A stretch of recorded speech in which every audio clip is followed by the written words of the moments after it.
പ്രിയപ്പെട്ട കൂട്ടുകാരാ, നിന്റെ കയ്യിൽ എന്താണ് ആയുധമായി ഉണ്ടാകേണ്ടത്? നിന്റെ സ്വന്തത്തെയും സ്വത്തത്തെയും രക്ഷപ്പെടുത്തിയെടുക്കാൻ, ദുനിയാവിൽ അതിനെ മോചിപ്പിക്കാൻ, ആഖിറത്തിലേക്ക് പറ്റുന്നൊരു ശരീരമാക്കി മാറ്റാൻ, പടച്ച റബ്ബിന്റെ മുന്നിൽ പോയി നിൽക്കുമ്പോ നല്ല കറകളഞ്ഞ മനുഷ്യനായി മാറാൻ ഒന്നാമതായി നിന്നിൽ വേണ്ടത് ശരിയായ അറിവാകുന്നു. അറിവിന്റെ കുറവ് അല്ലാതെ നമ്മെ വേട്ടയാടുന്നുണ്ട്. എന്ത് അറിവാണ് വേണ്ടത്? എല്ലാ വിഷയങ്ങളെ സംബന്ധിച്ചുമുള്ള അറിവ് വേണം. പ്രത്യേകിച്ച് മുസ്ലിം സമൂഹം നന്നായി പഠിക്കേണ്ടത് വിശ്വാസപരമായും കർമ്മപരമായും മാത്രമല്ലല്ലോ, ആത്മീയപരമായിട്ടുള്ളൊരു ഇൽമും കൂടി പഠിക്കൽ നിർബന്ധ ബാധ്യതയുണ്ട്.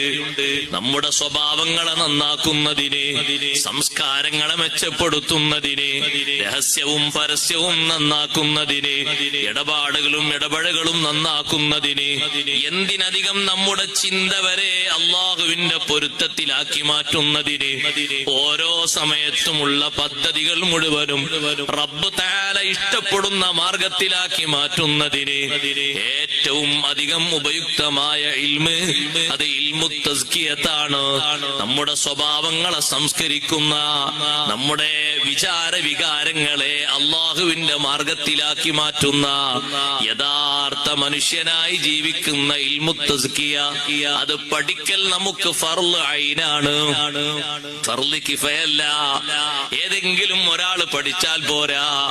കച്ചവടം നമ്മുടെ നാട്ടിലെ ഒരു വ്യക്തി പഠിച്ച് ആ വ്യക്തിയുടെ കാലം കഴിയുമ്പോ അടുത്ത ആള് പഠിച്ചാലും മതി. അതൊരു ഫർള് കിഫായയാണ്. സഹോദരങ്ങളെ, ഫർള് കിഫായായ ധാരാളം വിഷയങ്ങളുണ്ട്. അത് പഠിക്കണ്ട എന്നല്ല, ഇത് വ്യക്തിപരമായ ബാധ്യതയാണ്.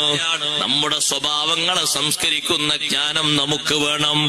നമ്മൾ നന്നാകാൻ എന്തെല്ലാം മാർഗങ്ങൾ വേണം, അതിനെ സംബന്ധിച്ചുള്ള തികഞ്ഞ ജ്ഞാനം നമുക്ക് ഓരോരുത്തർക്കും ഉണ്ടാകണം.